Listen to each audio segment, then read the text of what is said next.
안녕하세요 여러분. 세상 돌아보기입니다. 오늘은 24년 10월 11일이고 이제 금요일입니다. 자, 오늘도 이란과 이스라엘 갈등 이야기를 좀 말씀을 드려야 되겠네요. 계속 새로운 상황 전개가 발생을 하고 있어요. 하루하루마다 다르게 이만큼 이제 중요하다는 사안이고, 지금 세계를 주도하고 있는, 그리고 서로 갈등하고 있는 주요 세력들, 미국, 중국, 러시아, 뭐 당사자인 이란하고 이스라엘은 말할 것도 없고, 심지어 우리 한국에서도 남북한이 동시에 이 사안을 중요하게 보고 있을 거라고 봅니다.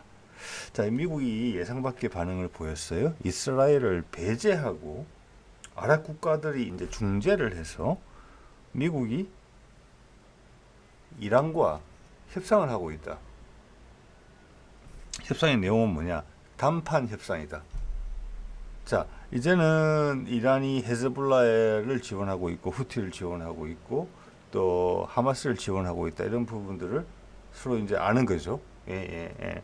자, 그래서 이거를 한 방에 다 끝내자, 이런 제안을 제가 봐서는 미국이 했다고 봅니다.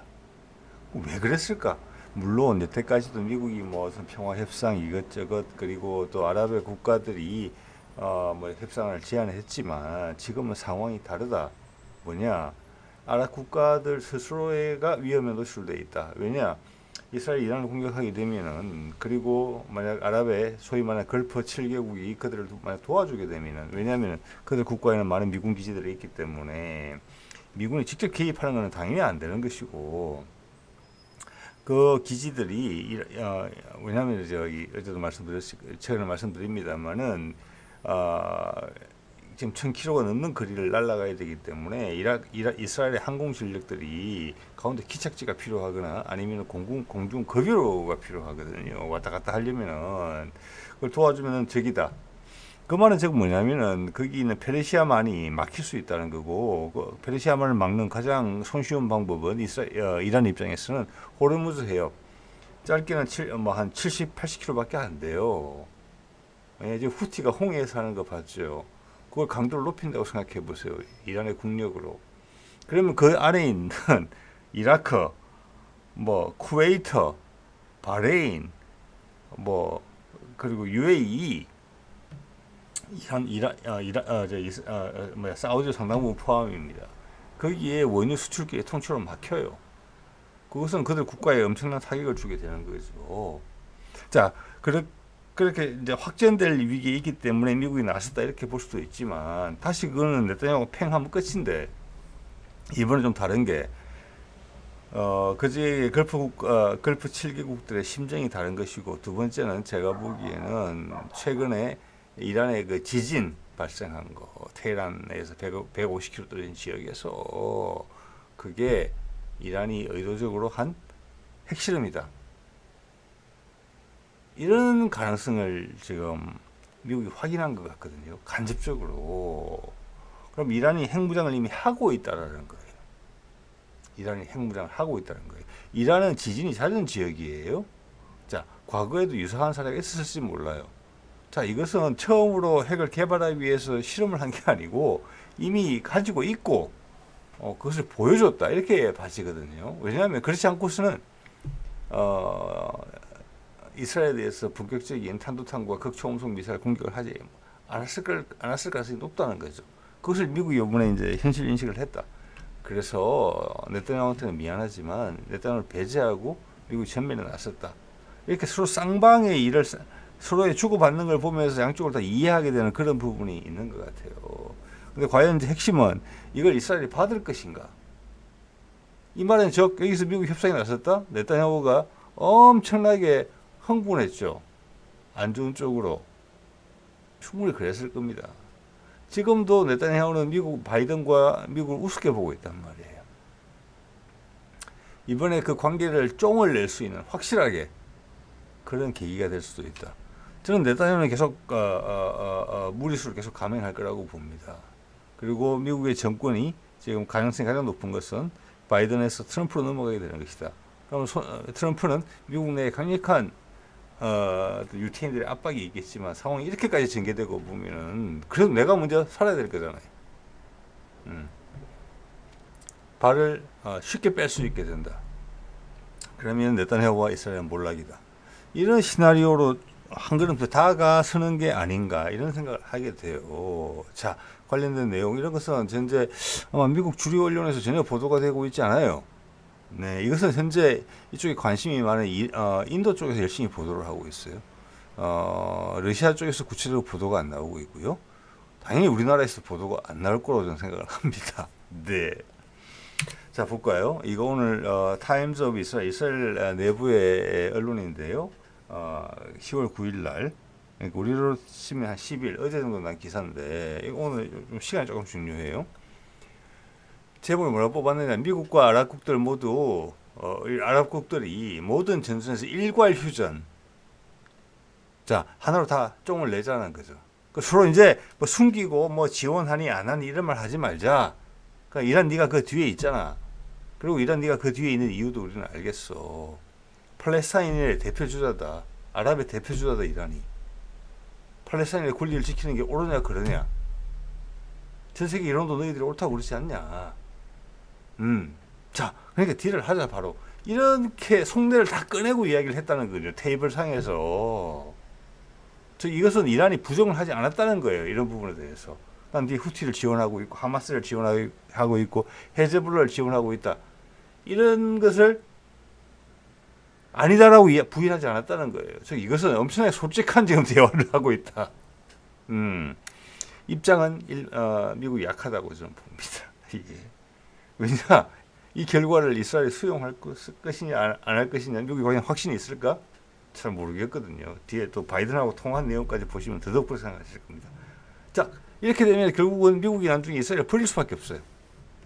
그게 순리인지도 모르겠습니다. 자, 이렇게 해놓고 협상을 해놓고 이스라엘은 통보만 해주고 있다. 자, 이건 이스라엘이 완전히 열받아서 분기탱천할 일이죠. 예, 나한테 끌려올 줄 알았던 미국이 겁먹고 저런다. 이란이 진짜 핵을 가졌나 보다 이런 생각도 슬쩍 들겠죠. 서늘하게. 예. 그렇지만 그들의 지금 진행하는 방향을 포기하게 만들기 수는 없을 정도예요. 없을 거예요 아마. 그만큼 네타냐후는 흥분해 있거든요 지금. 가느냐 아니면 주저앉아 죽느냐 이거니까 일단 가서 새로운 타진을 해보고 그때 죽으면 죽더라도 지금 앉아서 죽지는 않겠다는 게 네타냐후 생각이거든요. 자, 며칠 전에 말씀드렸던 내용이죠. 10월 5일 이란에서 진도 4.6 지진 발생. 이게 이제 그거예요. 그때 저는 이게 아마 핵심을 해설 가능성이 높다라고 말씀드렸거든요. 그때는 아르단인가 하는 지역이었는데 오늘 나오는 내용을 보니까 그 진원지가 셈난으로 나와요. 그 아르단과 얼마 안 됩니다. 몇십 킬로밖에 안 떨어져 있어요. 그러니까 지하 10킬로는 같아요.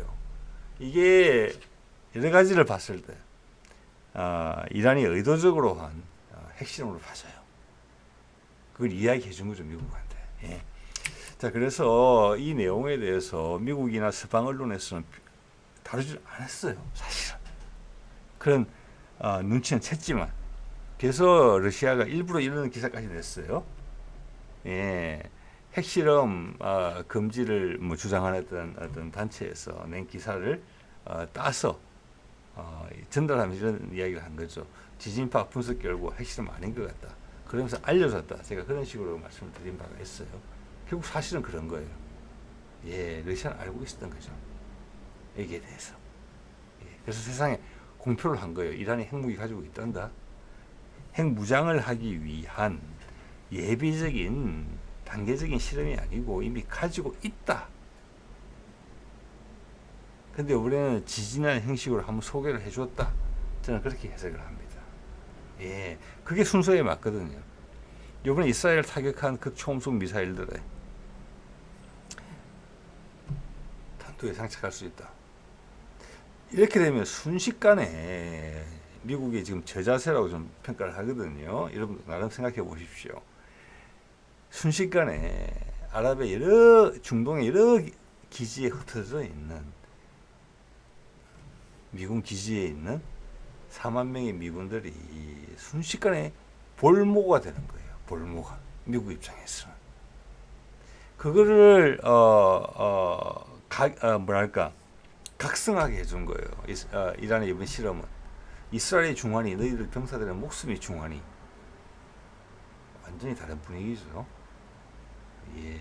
그들은 항상 거기서 조율자로, 내가 항상 주도적 입장에서 내가 도와주든 아니면 말든 칼을 꺼내든 칼집에 꽂아놓든 그것은 나의 주도권이다. 그리고 우리는 그 결과에 따른 영향을 전혀 받지 않는 패권국이다. 이런 게 미국의 입장이었는데 갑자기 이게 볼모로 전락했다고 생각해 보세요. 미국이 급하게 나설 수밖에 없다. 이해가 되는 부분이죠. 예.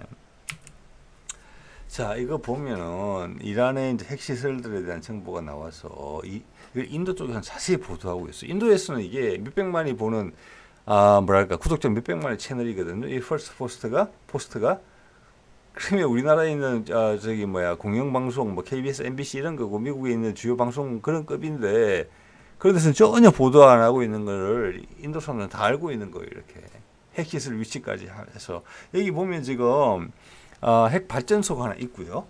나머지는 핵 농축 시설. 농축한다는 것은 보통 핵 발전소가 있으면은 여러분 짧게 말씀드릴게요. 핵 발전을 한다. 20% 이하의 상업용 우라늄을 가지고. 그런데 이게 말씀드렸지만 우라늄이라는 연료는 에너지를 워낙 많이 가지고 있기 때문에 엄청난 에너지가 나와요. 핵 분열을 시키면은. 그런데 우리 옛날 연탄 태울 때도 보면 연탄이 잘 안 태우면 시커멓게 많이 남아 있잖아요. 열 효율은 되게 안 좋아요. 기존의 핵 발전소 방식이. 그래서 다 태우고 난 연료, 그리고 그걸 감쌌던 물, 거기에 수많은 우라늄이 남아 있어요. 그래서 많은 방사능이 나오죠. 그래서 그걸 뭐 몇백 년 동안 땅 속에 묻어놔야 된다는 거잖아요. 물 속에 담궈서 그런 거거든요. 그렇기 때문에 핵발전소가 있는 국가들은 어떻게 보면 그 핵발전소의 폐기물이란 말이에요. 상당량의 우라늄을 가지고 있는 그 폐수들을 모아서 원심 분리기를 통해서 압축을 시키고 농축을 시키면은 무기로 쓸 수 있는 80% 이상의 우라늄을 만들 수가 있어요. 그래서 핵발전소가 있으면은 핵발전소가 있다는 것은 그런 폐기물이 나오는 것이고 그 폐기물을 농축하면은 바로 핵무장이 가능한 수준에 올라간다는 거예요. 자, 그래서 여러분 이렇게 생각하시면 돼요. 핵발전소는 원자력 발전소는 천천히 태우는 거예요. 연료를. 우리 가스 태우듯이 천연가스 도시가스 태우듯이 연탄 태우듯이 석탄 태우듯이 그렇게 하는 거예요. 그런데 열 효율이 너무 떨어지죠. 80% 이상으로 농축을 시키면은 한 방에 바로 그 연쇄 반응을 한 방에 일으킬 수 있어요. 그래서 폭탄이 되는 거예요. 예. 대신 폭탄이 되면은 잔여물이 별로 없어요. 상대적으로. 그래서 그걸로 인한 환경 오염이나 이런 부분은 오히려 적어요. 그래서 사실은 핵발전소가 사고가 나면 더 위험해요. 방사능이 우라늄이 그대로 노출되기 때문에. 물론 핵무기는 아주 조그만 양에서 엄청난 에너지가 나오기 때문에 그걸 많이 쓰게 되면 핵겨울 같은 건 올 수 있어요. 전 세계가 분진으로 덮여서. 그렇지만 거기서 오는 뭐 몇백 년 가는 그런 후유증은 적어요. 오히려 깔끔해요. 걔는. 왜냐 바짝 타기 때문에. 아니 히로시마나 나가사키에 핵폭탄 떨어졌는데 원자탄 떨어졌는데 지금 사람들 잘 살고 있잖아요. 그 순간만 피하면 돼요. 자, 그런 거 이제 말씀을 좀 드릴 수 있겠고요. 자, 그 기술은 누구나 가능하다. 예. 그래서 여러분도 이제 성형 자격탄 아시잖아요. 그죠? 거기에 보면은 이제 폭발을 시켜서 앞에 있는 구리 같은 것을 메탈 제트로 만들어서 쏘는 거잖아요. 자, 핵폭발이 발생하기 위해서 핵발전도 마찬가지죠. 강력한 에너지로 초기에 그 단계에 에너지를 많이 쏘아줘야 돼요. 연쇄 핵분열을 유도하기 위해서. 자, 그것을 조절된 상태에서 하는 게 원자력 발전소고, 그걸 조절되지 않고 그냥 네 마음껏 해봐라. 자, 이게 조절된다고 할 때 그게 들어가는 게 이제 중수소가 들어가는 물이 그걸 조절하는 거예요. 또는 물이. 거기는 중성자들이 막 함부로 튀어다니지 못하게. 예, 대신 연비가 안 좋아진다는 거죠. 근데 핵무기는 그걸 무조건 때리는 거거든요. 네. 그래서 핵폭탄은 되게 단순해요. 80% 이상의 핵 연료가 농축된 게 있고 이쪽에는 그 연쇄 반응이 시작될 수 있는 강력한 에너지를 쏘아줄 수 있는 다른 폭탄이 하나 들어있는 거예요. 그 안에. 그 폭탄은 뇌간의 역할을 하는 거예요. 주로 이제 성형 자격탄 같은 거예요. 꽝 하면 고압과 고열로 우라늄 연료를 때려요. 연쇄 반응 맘대로 일어나라. 폭탄. 그거거든요. 어려운 기술이 아니다라는 말씀을 제가 길게 설명드리고 있습니다. 그래서 이란은 이런 걸 해왔고 이게 팔레비 왕조가 무너진 게 회교혁명으로 79년 80년 그때인데 그때 기억나시죠? 박정희가 암살당한 게 그때예요. 미국과 관계가 안 좋았죠. 그때 우리 자체 핵무장을 시도했습니다. 그때 이란도 했어요. 초기에는 미국이 도와줬어요. 예. 자, 그래서 그때부터 시작한 거니까 그 다음 회교혁명 했죠. 자, 미국과 티격태격 하다가 오바마 때 무슨 핵협정 같은 걸 맺었죠. 근데 약속을 안 지킨다 그래서 트럼프가 그것을 취소해 버렸죠. 그러고 나서 지금 5, 6년이에요. 그러니까 수십 년의 기간이 들어가서 있다고 봐야 되는 거예요. 그것을 애써 부인해 왔지만 이번에 보여준 거예요. 자, 여기 핵 여러 가지 시설이 이란에 있다는 말씀을 제가 드린 거고요.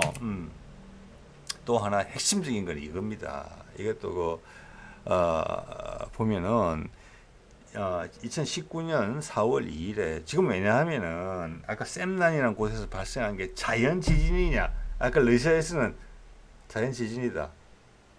핵심을 한 게 아니다 이야기했지만 2019년 4월 2일자 미국의 FDD라는 싱크탱크에서 나온 보고서를 보세요. 셈난이 지하 핵실험 장소로 지목을 된다라고 이야기한 거예요. 왜냐하면 그 전에 이미 시설을 갖추고 있었어요. 핵무기는 아니지만 다른 고폭 물질을 실험하는 지하 장소로서. 그래서 얘기를 아마 쓸 것이다. 거기가 진원지가 된 거예요.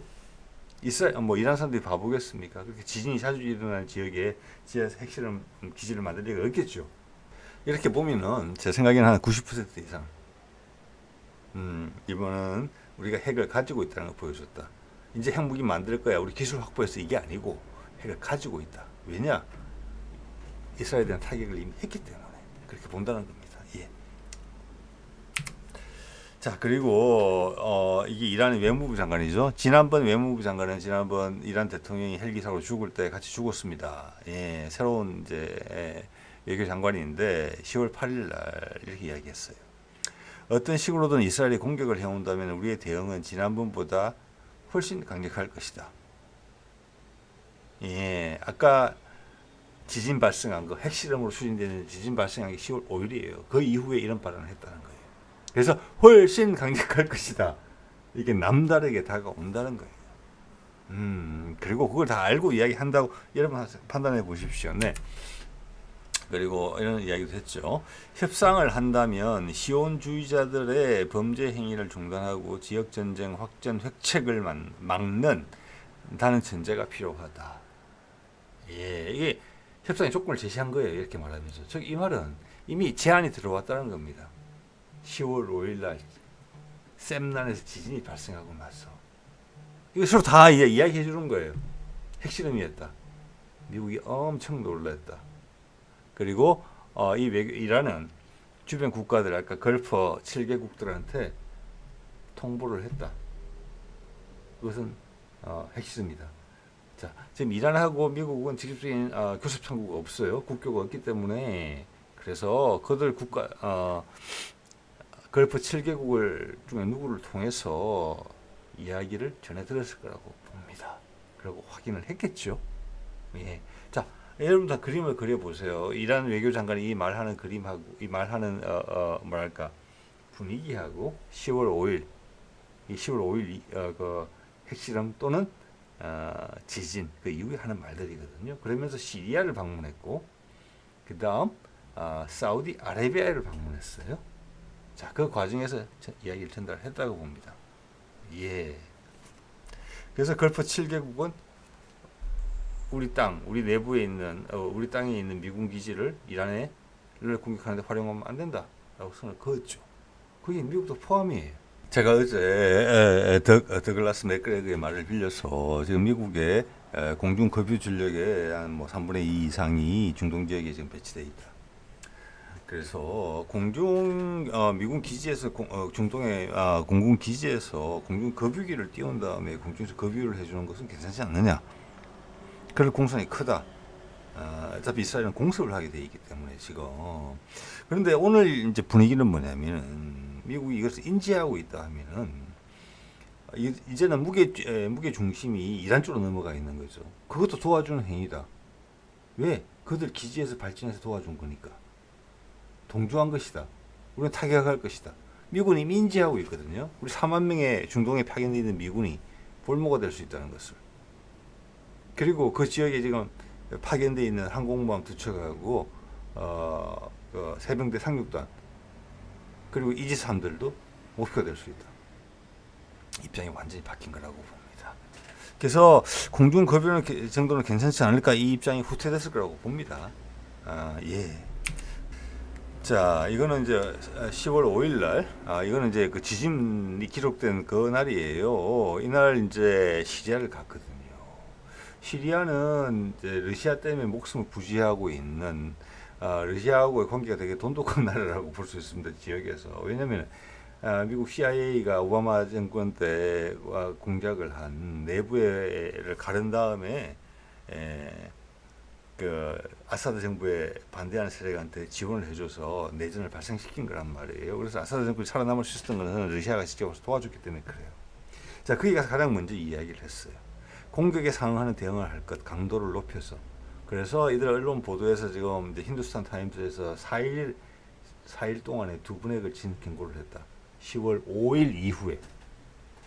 예, 자, 그러면 이건 그 핵실험을 했구나. 이 과정에서 통보를 다 했겠구나. 러시아와 가장 가까운 시리아에 먼저 이야기를 했구나. 그 다음 걸프 7개국 중에 가장 힘이 센 걸로 평가되는 사우디에 와서 전달했겠구나, 이야기를. 그래서 거기는 대우가 정비가 됐다. 네, 그걸 늦게 주소들은 미국은 놀랬다.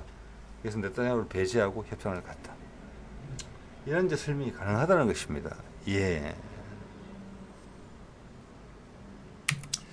자, 그러면 오늘 말씀드린 시나리오는 뭐 절대적인 건 아니죠. 변할 수 있어요. 예, 여러분 한번 생각을 해보시는 건데, 이럴 가능성은 다분히 높다라고 제가 보기 때문에 이런 말씀을 드리는 거죠. 그럼 네타냐후는 어떤 선택을 할 것인가? 일단 이 표정치는 엄청나게 화가 났을 거라고 봅니다. 뒤통수를 계속 맞는 거거든요.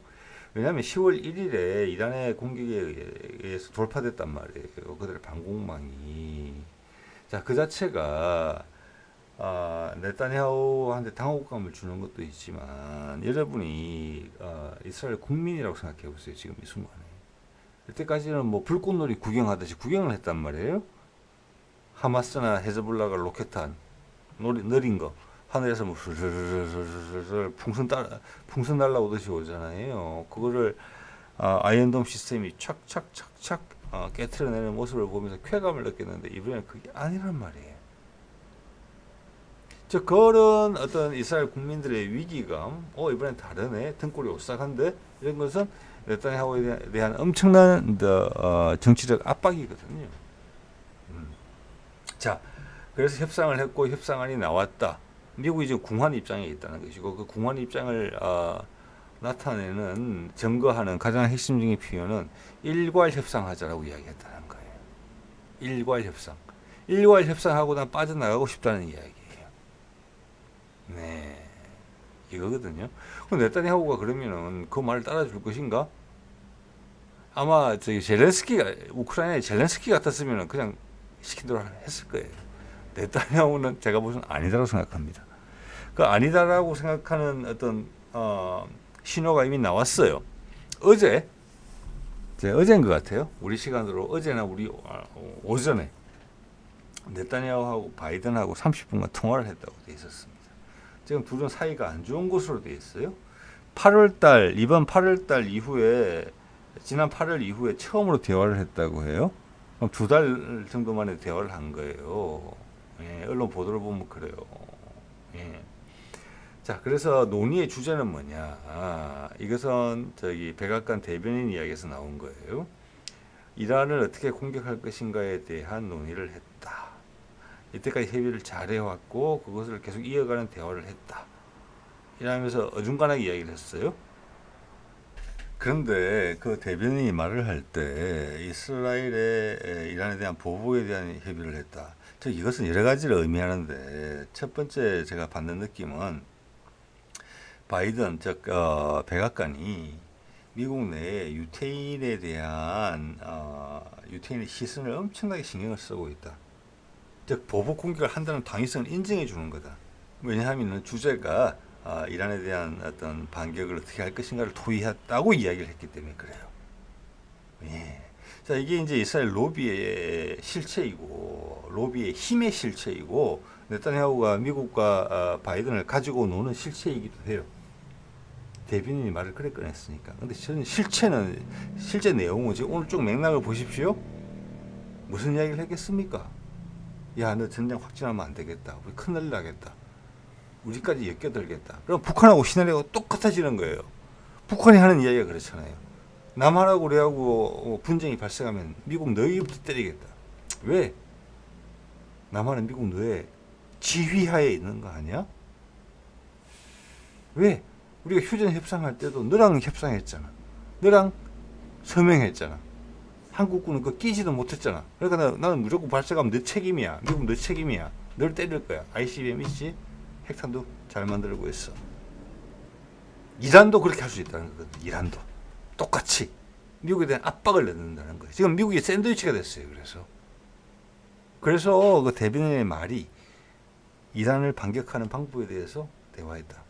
근데 사실 내용은 아니에요. 쭉 오늘 말씀드린 거 보셨잖아요. 협상을 하고 있어요. 네타냐후 배제한 채. 그리고 바이든하고 네타냐후가 통화를 했는데 반격하는 방안에 대해서 토의를 했겠습니까? 그래서 지금 외신에 보도되는 건 이래요. 네타냐후가 이야기를 안 해줬다.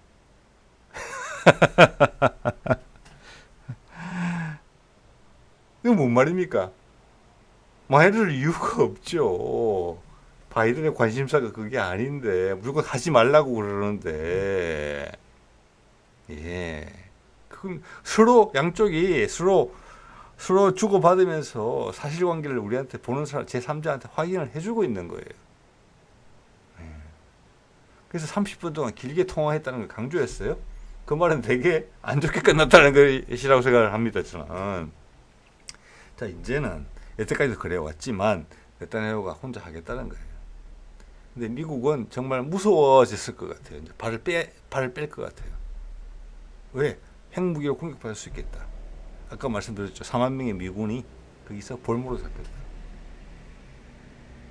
자, 여기서는 이제 미래에 대한 어떤 생각의 투사가 좀 필요한 것인데요. 네타냐후가 어떻게 행동할 것인가? 저는 그렇게 봅니다. 어제도 말씀드린 것처럼 앉아서 죽는 것보다는 새로운 도전을 하고 죽겠다. 평안하게 죽거나 아주 처참하게 죽는 건 마찬가지다. 이런 생각할 거라고 봅니다. 어차피 미국에 대한 깊은 생각은 없어요. 근데 크게 달라지는 조건은 있죠.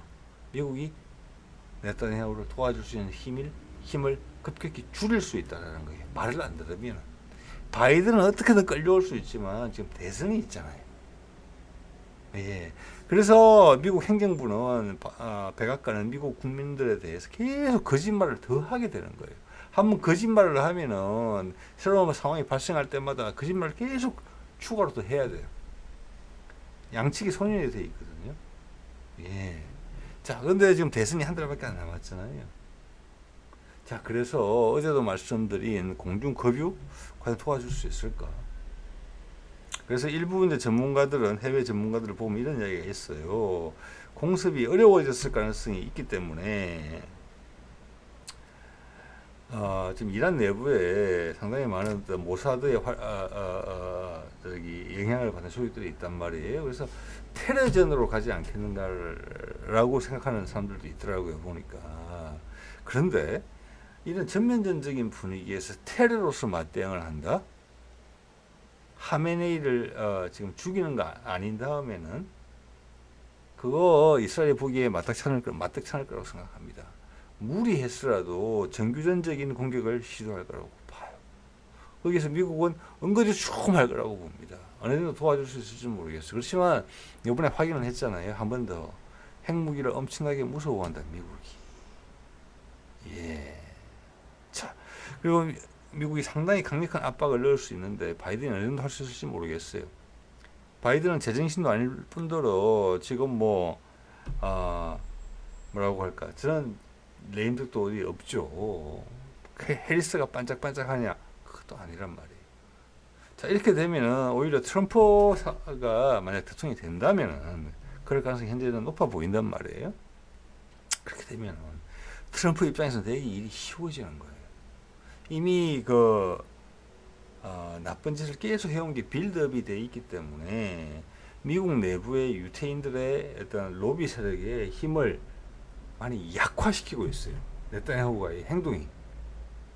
그래서 확 끊을 수 있다고 저는 봅니다. 예. 자, 이렇게 보시면은 여기서 하나 우리가 이제 느낄 수 있는 게, 미국이 핵을 써본 나라이기 때문에 그 핵의 위험에 대해서 정말 잘 알고 있는 나라구나. 그 핵의 방향이 나한테 향한다고 했을 때 그 느끼는 공포심이, 다른 나라, 이 세상에 있는 다른 나라 같은 경우는 일본 제외하고 그냥 순진한 아이들 마냥 저게 뭐지, 불꽃놀이 하나 이러는데 미국만큼은 다르다는 겁니다. 그들이 받는 느낌이. 이것은 미국이 북한의 핵에 대해서 가지는 느낌하고 같아요. 지금 제가 봤을 때는 이란이 미국 본토를 타격할 수 있는 역량까지는 확보가 안 됐어요. 그 주변 뭐 1000km, 2000km까지는 타격할 수 있지만, 그렇지만 몇 달 전에 이란이 인공위성 올리는 모습을 보여줬거든요. 그거랑 이제 그림이 쫙 맞아 들어갔을 거예요. 그것은 미국을 타격할 수 있는 수단을 가질 수도 있다는 것을 보여준 것이거든요. 이번에 핵실험을 확인하게 되면서, 핵실험이 아니라고 판단했고 자연 지진이라고 판단했으면 미국이 협상에 나섰겠습니까? 이 상황에서 네타냐후를 물 먹이면서 아니라고 봐야 되는 거잖아요. 자, 그래서 복잡해지는 거예요. 자, 그렇게 되면은 여러분, 우리 한반도로 상황을 옮겨봤을 때, 북한의 입장에서 봤을 때, 북한은 핵무장을 하고 그걸 미국까지 실어 나갈 수 있는, 미국이 방어할 수 없는 ICBM 대륙간 탄도탄이라는 체계를 구축했기 때문에 미국과 협상이 가능해지고 있어요. 지금 균형을 맞추고 있단 말이에요. 그런데 그 와중에 남한에서 핵무장을 시도를 한다고 생각해 보세요. 충분히 가능한 일이거든요. 만약 남한에 북한의 간첩이 여기저기 흩어져 있다면 미국의 CIA보다 훨씬 더 맨눈을 하고 살펴보고 있을 거예요. 자, 한국에 남한이 핵무장을 시도한다는 신호가 보이면 미국보다 북한이 훨씬 빨리 행동으로 나설 가능성이 있어요. 여러분, 그거 반드시 유념해야 됩니다. 윤석열이 계속 궁지에 몰리고 있으면 결국은 귀착점이 그거고, 그게 일본하고 연계가 될 수 있거든요. 지금 이란도 핵무장, 북한도 핵무장 번쩍하고 있는 거잖아요. 예, 그 분위기에 올라타려고 할 수 있어요. 북한이 그걸 묵과 혈퇴하지 않죠. 자기들이 가지고 있던 기득권이 완전히 다 날아가는 것이기 때문에 되게 드라마틱해질 수가 있어요. 그 상황에 있어서. 예, 자, 오늘 이 정도 말씀드릴게요. 네.